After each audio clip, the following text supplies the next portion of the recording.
High রাজপুত্র, আপনার নামটা যেন কি? ভুলে গেছি। আমি মেবি আপনাকে আমার নাম কখনো বলিই নাই। Oops, যাই হোক, আমি রোহান। আপনি?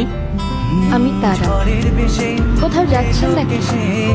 হ্যাঁ, যাচ্ছিলাম একটু ওই গিটারের স্ট্রিং কিনতে। আরেকদিন কিনেন। চলেন না একটা লং ওয়াকে যাই নেচারের মধ্যে। মানে কি? কেন? চলেন না। আচ্ছা, আরেকদিন যাবো না। ভয় পাচ্ছেন? ভয় পাবো? আর আপনাকে? মানে যা তা না। তাইলে চলেন। কি এমন হবে, খেয়ে ফেলবো নাকি আপনাকে? আচ্ছা চলেন চলেন চলেন। আপনার ভয়েসটা কিন্তু মাশাআল্লাহ। এমনিতে আপনার ক্যারিয়ার নিয়ে প্ল্যান কি? মিউজিক। আপনি আপনার প্যাশন নিয়ে অনেক সিরিয়াস মনে হচ্ছে।